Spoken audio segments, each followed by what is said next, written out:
Welcome to Everything Co-op, bringing you information on how cooperatives can help improve your quality of life. This show is being sponsored by the National Co-op Bank, NCB. The NCB is dedicated to strengthening communities nationwide for the delivery of banking and financial services for the nation's cooperatives, their members, and other socially responsible organizations. For more information on the power of community ownership, visit ncb.coop. That's ncb.coop. Now stay tuned for your host, Vernon Oakes. Good morning, everybody. This is Vernon Oakes. Welcome to Everything Co-op. We're celebrating Women's History Month, but today we're going to talk about Black women. The theme is Valiant Women of the Vote Refusing to be Silent. And today we have Nina Banks, who refuses to be silent. She's one of those valiant women, and she's going to talk a lot about how Black women's contribution to the economy has been silenced through the years. They refuse to be silent, and yet this history has not been told, has not been brought up. Good morning, Dr. Banks. How are you doing this morning? Good morning, Mr. Oakes, and please call me Nina. I'm doing very well. Thank you so much for having me on your program. Okay, so I've taught 11 years of my career in higher education, and I just honored folks that have gone through and gotten their doctorate. So I'll try to call you Nina, but I really have tremendous respect for that, Dr. Banks, for the work and the education and the research that you do, the writing that you do. And so, okay, Nina, I'm just honored to have you on this morning and glad that you're taking time out to share some of the research and some of the things that you have been doing in your life. Thank you so much. Thank you. Thank you. I'm delighted to be here. So let's get right into this invisibility of Black women's work. What got you into this world? What got you to want to study this? I studied this because I'm a feminist economist, and feminist economists do work that generally focuses on gender-based disparities between men and women, and feminist economists often focus on the amount of unpaid work that women are performing within the household that disproportionately benefits other household members, cooking, cleaning, caregiving activities.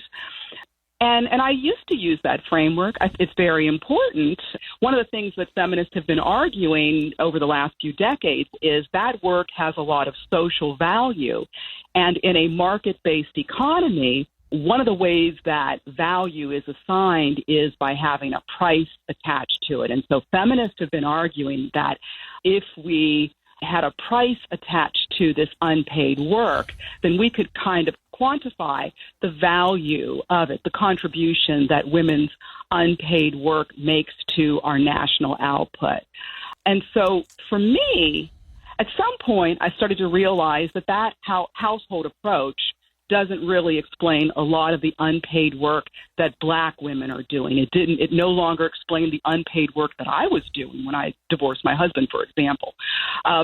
So I ended up thinking really critically about that approach and coming up with another approach that really centered the analysis of unpaid work around this long history of African American women who have been doing cooperative unpaid work for our communities, right? And that's a part of it. And the other part of it is that white and Black women have different identities as women. And so for white women, racial oppression has not been a part of their experience, but for Black women, racial oppression is very much a part of our experience. It shapes our consciousness. And so for Black women, it's impossible to really separate out our connections to and ties to the community in terms of thinking about the work that we do that is unpaid and isn't channeled through a market. Wow, you say a lot. That's interesting. So I get that my mama, who went back to school and graduated when I was 15, magna cum laude, she would go to school, come back and fix us our meals, wash clothes, make us wash the dishes, And then she would go to sleep and get 4 or 5 hours sleep and then get up at 2 o'clock in the morning and study. And she taught me how to do that, which got me through school. But all of that unpaid work of the household, I get really quick with the experience of my mother. Now, she was not that involved in these other activities that you talk about. But how do you quantify that? Because you say there's social value, but I find that men don't value this work that women do in the household, black or white. Yeah, well, and that goes to the argument of, having a price tag attached to it. So for the project of quantifying the household work, it's tricky. It's tricky because what has to take place is to find a market equivalent value to the unpaid work in the household. And we can do that. We can think of, laundry services, for example, or daycare services. But there are two things that are really tricky about it. One is that a lot of the work that women are doing in the household is multitask. So there are lots of activities that take place simultaneously. That's a challenge then to, kind of quantify that separately. And the other really big part is that the market undervalues the work that women are doing in the paid workplace. And so when we end up with a market value for the unpaid household work, it incorporates this bias, this gender bias that devalues women's contribution to the economy, right?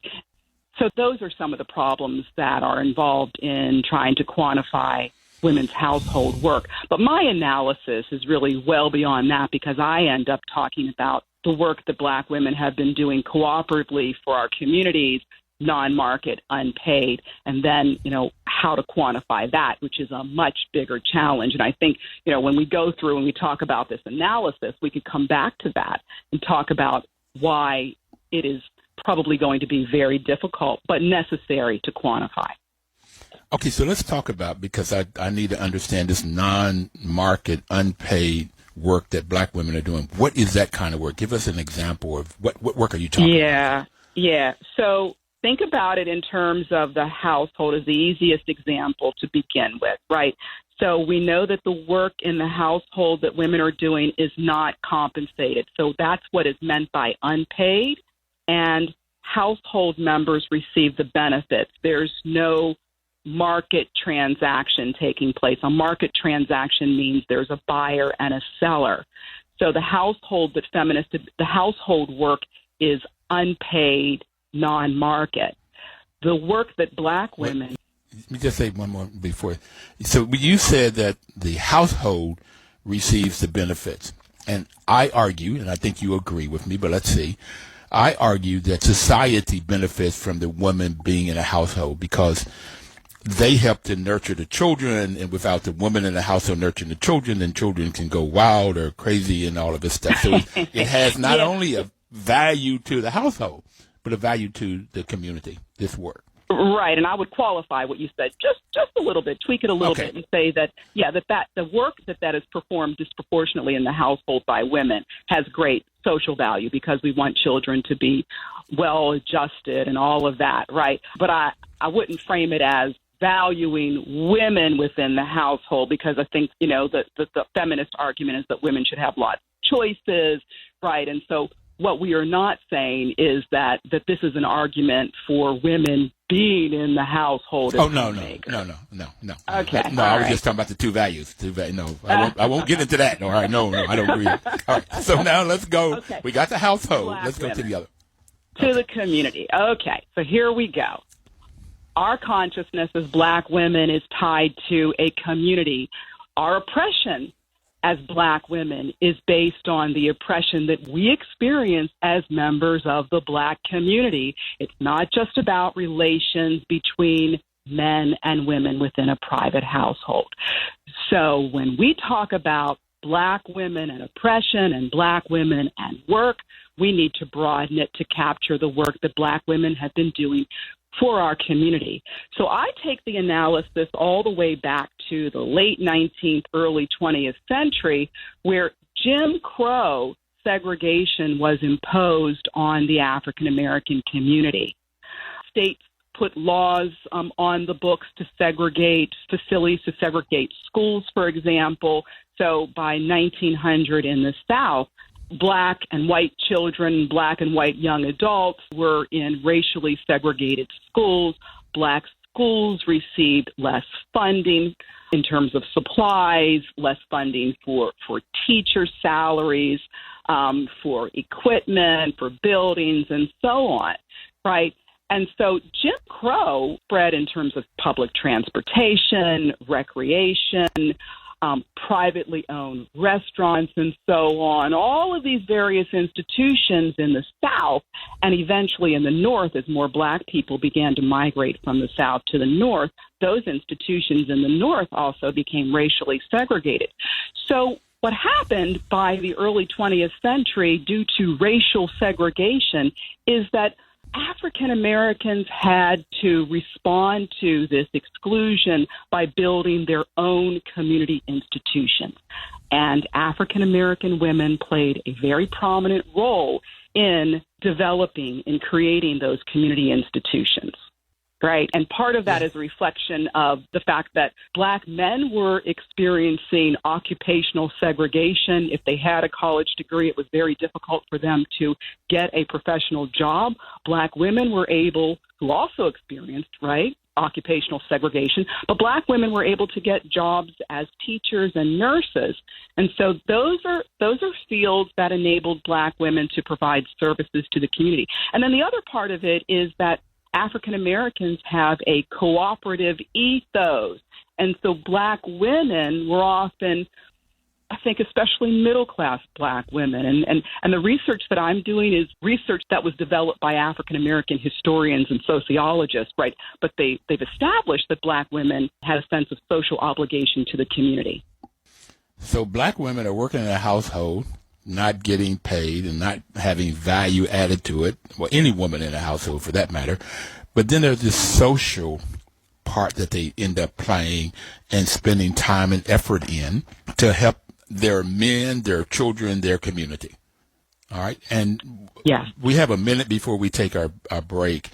So can you give me an example of that in the early 1900s of what are you talking about and what were black women doing? What kind of Yeah, think about this in terms of the club women's movement. We've always been thinking about it as racial uplift and betterment, right? But my argument is that we need to think about the actual work that went into all of those cooperative efforts on the part of black women. And so one example is the Atlanta Neighborhood Union that was formed in 1908, and I wrote about this in my article. This is a group of middle-class women who came together cooperatively, right? They're coming together, and they were trying to figure out the needs of their community. Thank you. And I would like to come back after the break and talk about the Atlanta Neighborhood Union and what they were doing and how this all helped the community. And they were not giving any value, not getting any money. We'll be right back. Please don't touch that dial.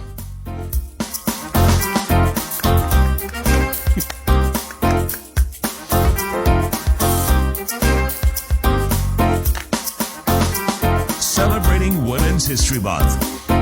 Welcome back, everybody. This is Vernon Oakes. Program is Everything Cooperative. And we have Dr. Nina Banks as our guest today. She wants me to call her Nina, but I just get so excited about this doctor she has and the work that she's doing, the research that she's doing. And before the break, last section, we talked about how women do not get credit and do not put the men, particularly white men that runs the economy, do not put any value to the work that they do in the household. And they do not give value for what black women have done outside of the household to help with the racism that the black community has experienced, particularly during Jim Crow, starting about the 1900s. And right before we took break, Dr. Banks, Nina, was talking about the Atlanta Neighborhood Union as an example of these, what she called club women's movement. So, Nina, would you please tell us more about what they were doing in Atlanta, what this group of women were doing, and the value that it brought to not only the black community, but the U.S. economy? Okay, so let me focus on, because that U.S. economy is a big question, and we can unpack that one later. Let me start with some of these examples of this really important community work, going back to the Atlanta Neighborhood Union. So this is a group of middle-class women in Atlanta who were really concerned about the lack of services for this growing impoverished African-American population in the city. So they formed in 1908, and what they began to do is to collect data on the needs of the community. What were the problems that they were facing in trying to, live in Atlanta? And again, think about this in the context of the city officials were neglecting, the white city officials were neglecting the black population. And so they collected data, and then they began to actually pull together services for the community, health services, health clinics, services for school children in terms of after-school programs. They called attention to dilapidated housing, the need for playgrounds for black children, educational services. And again, here's my point. There was a lot of work that went into doing all of that organizing and fundraising. And that eventually, you talk about the benefits. There are benefits to the African-American community, certainly, but it also meant that eventually city officials took on this work. They were also calling attention to issues of sewage, right? I mean, a whole host of issues, and this is just one of many examples in the early part of the 20th century. There are lots of examples during the Great Depression, for example, the Housewives League of Detroit. Wait, I just want, before we move from Atlanta, so you've got these middle-class women in Atlanta, black women, who come together to say, hey, we're not getting services in our community. The same kinds of services we talk about today: educational, housing, health, environmental things like sewage. So they're collecting data on this and then presenting it to the white elected officials to get these services, or they go out and create their own companies to provide these services. They do both, right? Because this is just one example of black women's cooperative efforts on behalf of the community. We see this, going on in the early part of the 20th century across the country, where black women are engaged in these fundraising campaigns. They are creating orphanages and kindergartens and libraries, right? They're doing a lot of unpaid, non-market work that had value for the community, right? And you hit the nail on the head when you said that we think about these things today, and that's my point, is that this is an unbroken tradition for African-American women. We have a long history of doing work that has been viewed as uplift. And even when, because I am not the first person to refer to this as community work or unpaid labor, what I'm doing as an economist is theorizing this within an intersectional feminist political economy framework. That's my contribution, right? To frame it as work, right, that is every bit as important as the unpaid work that goes on within a private household, and also to situate it from a theoretical standpoint in the context of the formal workplace, the firm, right? So I want to make that very clear. I'm not the first person to call it unpaid work, right? But lots of examples of what they are doing, and I can give you more. Okay, so I just really need to unpack this last several sentences that you made, because I don't quite get it, and I want to make sure I get it and the other people out there get it, is that I get that you're not the first one, and I'm okay with that. But I'm more interested in, you distinguish that there's unpaid work in the household, that's no value in it, and then you go into there's unpaid work in the community. So in the community, in the black community, that these black women have, in this case, they were middle-class women, have said, look at our community of all of the things that we don't have. We don't have for our children. We don't have for our families. And we need these things. And then once they have identified and collected data, then they go about making sure these services are made by creating a business to do housing or health or putting clinics together, orphanages. So they create these businesses, and or they get the white elected officials to put some of that tax dollars into helping to solve these issues. Did I summarize it? Yeah. That's what you're... Yeah, that's it. And right, and again, my point is there's a long history of that we haven't been thinking about as unpaid work, right? We've been thinking about it in a political context. Let me give you a quote from Du Bois, which I think is really revealing. This is a quote from 1924 from W.E.B. Du Bois, who talked about the importance, but the invisibility of this work that Black women were doing, which he viewed as the most effective work in the nation that provided social uplift to the vulnerable. Quote, "The women of America who are doing humble, but on the whole, the most effective work in the social uplift of the lowly, not so much by money, but as by personal contact, are the colored women.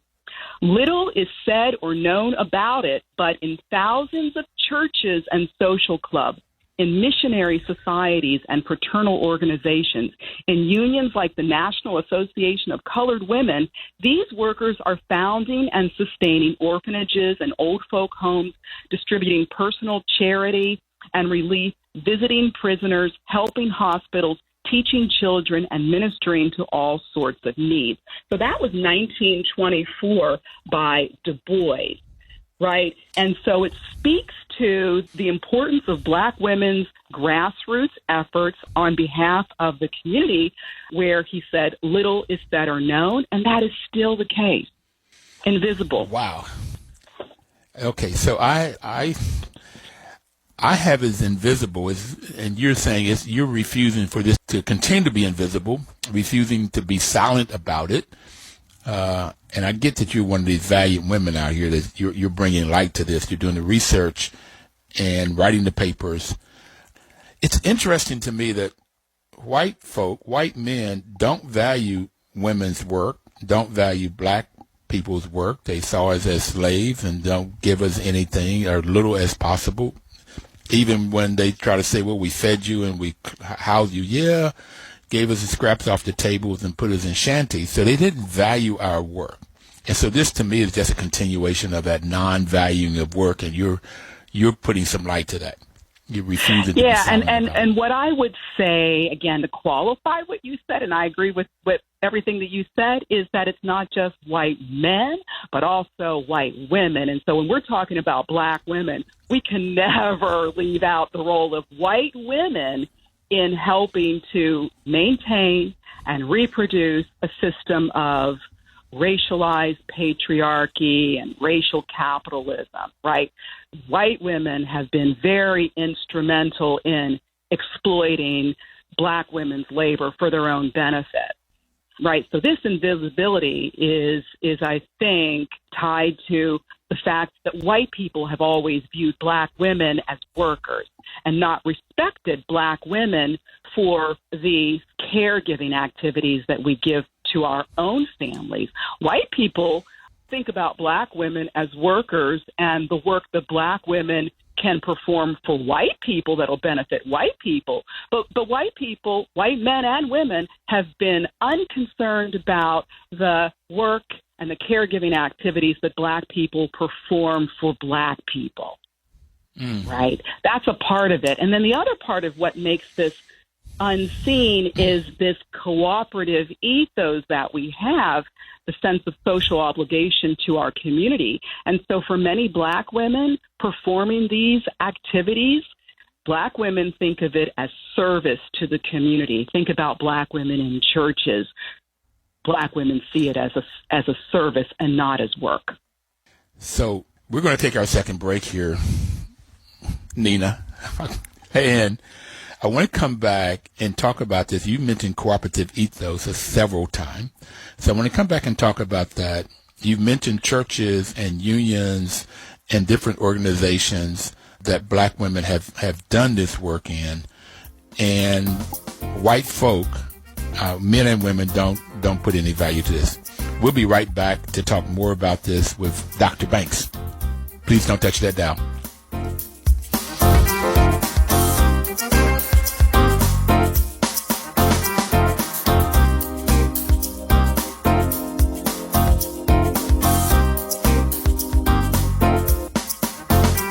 Welcome back, everybody. This is Vernon Oakes, and the program is Everything Cooperative, and we have Dr. Nina Banks talking about women, particularly black women, and the contributions that black women have made in the household and in the community. Nina, you have mentioned cooperative ethos several times. What do you mean by that? Well, what I mean is that African Americans have tended to think collectively, right, around the benefits to the community, whereas Europeans and Euro-Americans tend to think on a more individualistic basis. That's not the history of African Americans. And this, of course, goes back to West and Central African ways of thinking. That wasn't lost in the transatlantic slave trade. Africans and their African American descendants here in North America continue to think cooperatively, right? Our family structures are extended. We have strong family ties and community ties. So that's what I mean when I say cooperative ethos. And really important work of people that you brought onto this program, I think, is a testament to that long tradition of cooperative ethos. The really important research that Jessica Gordon-Nemhart excavated is a great example of this long tradition of cooperative ethos that African Americans have always instituted. So I'm glad you brought up Dr. Nemhart. Jessica has been on the show about 4 times, and she's taught me a lot about this history that you talk about. That's why I wanted to go back to this cooperative ethos, that we brought this over. A lot of West Africa is just a way of being, and I have it. The center part of humanity is how do we work together? If you go back to the tribes and the clans, it was Nina had her job, and Vernon had his jobs, and the kids had their jobs, and the old folks had their jobs. Everybody had their job to do. They had their tasks, and the whole community depended on that. And this is cooperativism. This is collective way of thinking. Same thing with governance. Mm-hmm. So yeah, I do have that too, as a way of, and how we could be as slaves with crumbs. They would throw us the crumbs that was left over from the table, and we would pull it together and come up with churches and historically black colleges and universities. And as you said, the women in Atlanta, and you started to go to the women in Michigan, Detroit, of how we put things together and solve community problems. Yeah. And that's what I was told is what politicians is all about, or should be about, is how to, and this is definitely what cooperatives are about, how to solve community problems. Mm-hmm. So you have found this cooperative ethos. And so I have it that you do work in cooperative. A lot of your work fits into what we talk about here. I would like to then go a little bit. You mentioned Atlanta. Can you talk about the work that was done in Detroit and the women, and what was that group called? Yeah, that was called the Housewives League of Detroit. The Housewives League of Detroit. And so they formed during the Great Depression, and again, as a group of women who are concerned about the really severe impact that the Depression was having on the African American community, because it was more severe in terms of job losses and loss of black businesses, small black businesses. It was devastating. And so they were ingenious. These women came up with a campaign to try to keep the money and the resources within the African American community in terms of ways of stabilizing black businesses and black employment by having a campaign to support black businesses and even white businesses as long as they hired black workers. So the Housewives League of Detroit ended up spreading to, I think, about 25 other cities across the United States, entirely run by black women who were volunteers. And again, my point is there was work that went into that. Let me give you another really important example. The AKA sorority, also in the Great Depression, operated, and I think it was the first mobile health unit within the United States. They recognized that rural black people in the Mississippi Delta were without health services.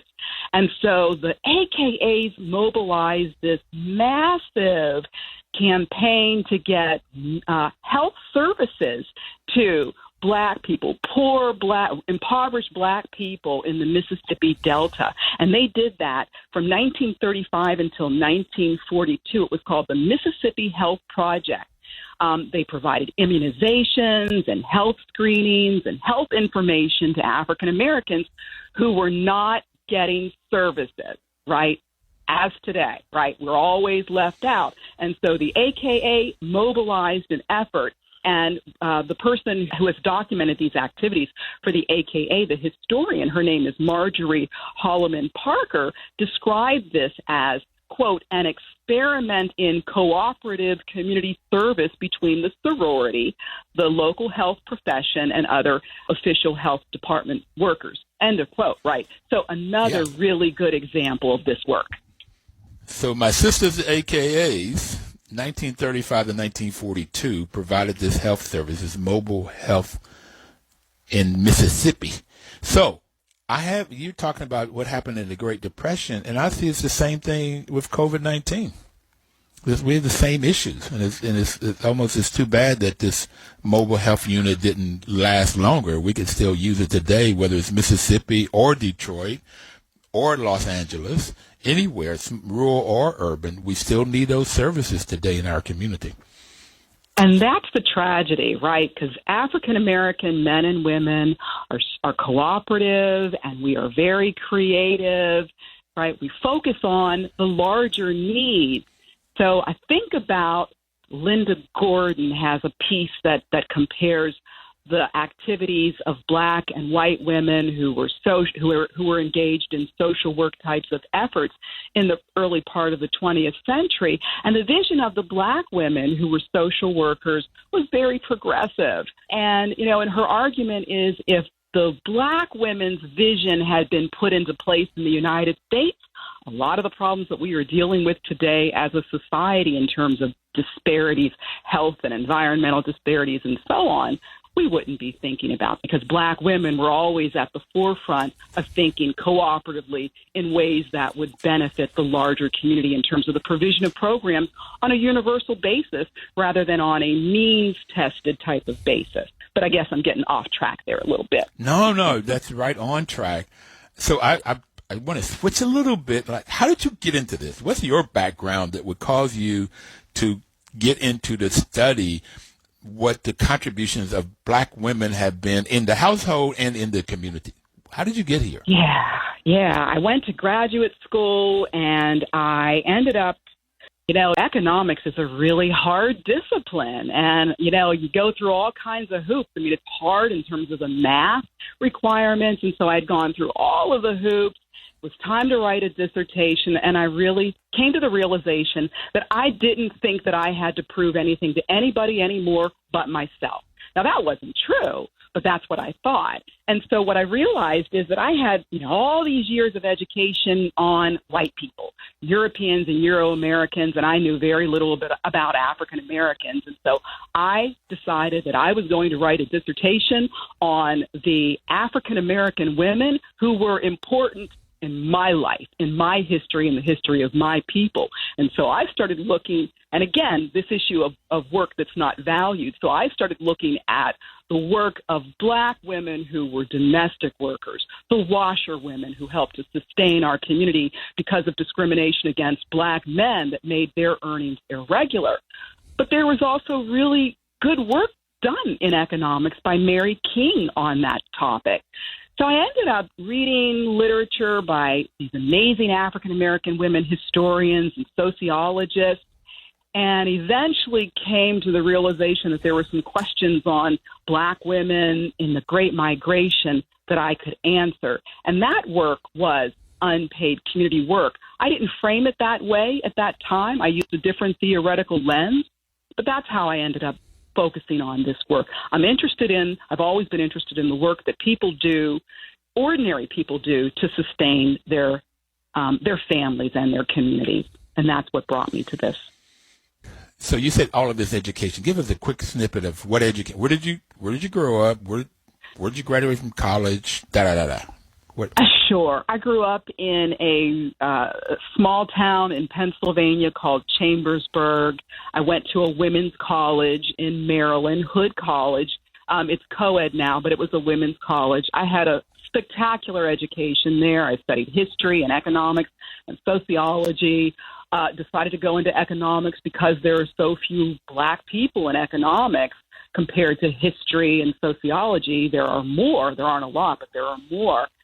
Went to graduate school at the University of Massachusetts, Amherst, because I wanted to be in an environment that provided lots of different approaches to understanding economics. And that's what UMass Amherst did. There are about 5 universities in the country that have what we call heterodox approaches. It's not just the mainstream economics that focuses on markets.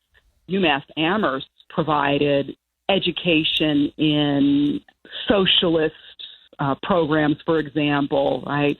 I mean, so it's just really rich and interesting. It was because it was multidimensional. So I got a doctorate degree from UMass Amherst, and I did research that was archival, since I knew in order to be able to research the voices of African American women that have been silenced, I would need to do archival research. And so I did it, and that experience was wonderful because it really prepared me to do the type of archival work that I have been doing since 2003 on Sadie Alexander, who is the first African American economist. People had thought that she had given up her interest in economics after she wasn't able to practice, and she became a lawyer. And I went to the archives at Penn. I excavated her life as an economist when I realized that she, in fact, had continued to think about economic issues and to practice economics in the public realm. So that has been my career within economics. So when you mean archival, what I get from that, let me see if I get it. You can go to the library, to the stacks, to history. You're not researching people today and giving out surveys and analyzing that and seeing what that comes. You're going to the history books or articles and magazines, and then you do the research there. That's what you mean by archival. What I mean are primary sources. So, yeah, they are often housed. Sometimes they're connected to a library. The archives that I went to for my dissertation were at the University of Pittsburgh. They have an archives of the Industrial Society, and so I studied papers, documents from the Pittsburgh Urban League to do the research on Sadie Alexander. Her family donated a huge amount of papers to the University of Pennsylvania archives, 81 boxes of materials that span this incredible woman's lifetime. And so it means going through primary documents, correspondence, personal letters, just a huge amount of information. So we're going to our last break. Dr. Banks and Nina, we're going to our last break, and when we come back out of the break, I'd really like to talk about what you have learned from these archives, what you've learned from your study, how it applies today. When you look at these women that work in both the household and in society, how can we use that cooperative ethos to help us come out of and maybe change the economy, come out of this coronavirus where we have a new norm, not go back to the same old way we've been doing things? That's what I'd really like to talk about. If you think about it, we'll come back right after the break and talk about that.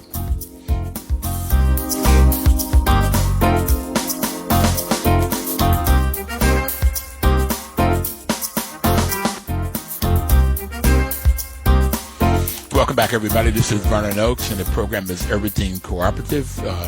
This program is sponsored by the National Cooperative Bank. NCB has been our sponsor for the 7.5 years we've been on the show. NCB's mission is to support and be an advocate for America's cooperatives and their members, especially, Nina, in low-income communities, and that's where we find a lot of black communities are in the low income, and they've been doing a fantastic job of providing innovative financial and related services. So before we took the break, I mean, this 45 minutes have gone by really quick because you've talked about women whose work has been silent, black women particularly, in the household and in the community. And in the first month that we were on the show, Nina, I had a guy from Senegal, Papa Sen, and he said co-ops are formed to solve community problems. If there's no community problem, there's no need for a co-op. And this is what black folks brought from West Africa and Central Africa, is how you can pool resources, work collectively, and solve community problems, whether they're health or housing or education. And this huge wealth gap that we have that helps to increase these problems in the black community. We have very little money to go to it. So what do you see what we can do collectively today that will help us come out of COVID-19? I have 5 pandemics we're working in, really 6. COVID-19, racism, climate change, poor economy. We got all these murders going on, which is 5, and then there's stupidity. Okay, that people do not give out this information, and they want to say all of the wrong things. Too many people in politics say the wrong things to keep them in power and keeping them having the money. So what can we do with the research that you have that black women particularly have been doing in the household and in the community to help us out of this COVID-19?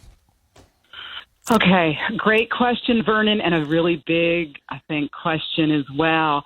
I think to go back to the earlier point about the archival research, that's the importance of maintaining records and documenting our really important history, our really important rich history and important history of work that we haven't been thinking of as work in this case. You talked about poverty, right? And all of these crises that we're going through. And you said 5 crises. We are always in a state. The African American community is always in a state of crises. And you're absolutely right. These 5 crises that you've identified, right, it's exacerbated. This constant state of crises that we are in.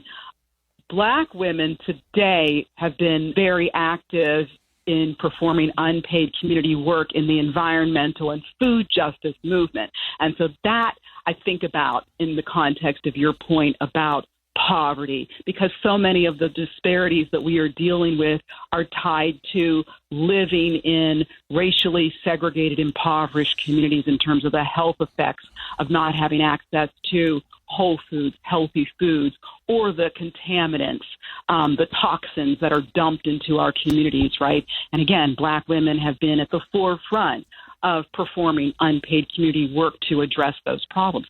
How do we address it? We deal with the disparities as a society. And when I say we here, I mean this nation needs to tackle all of those different crises that you just identified instead of leaving it to black women to pick up the burden. That's why the approach that I'm calling for is that we have to see this as work. And then once we see it and document it, we need to find a way to quantify it. Because quantifying it in a market-based economy, right, quantifying it means assigning a market value so that we can assess the contribution of this important work to our national output, to gross domestic product.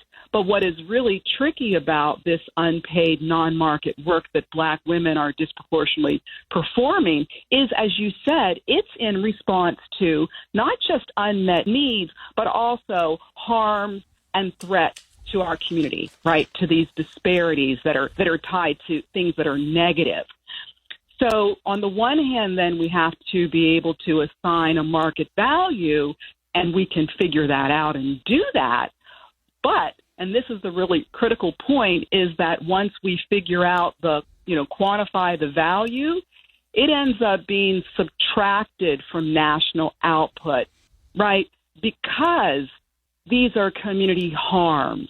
And so we need to think more broadly about national output in the context of well-being. Gross domestic product is a value of our national output, the final goods and services that are produced. But we need a better indicator that also assesses human welfare.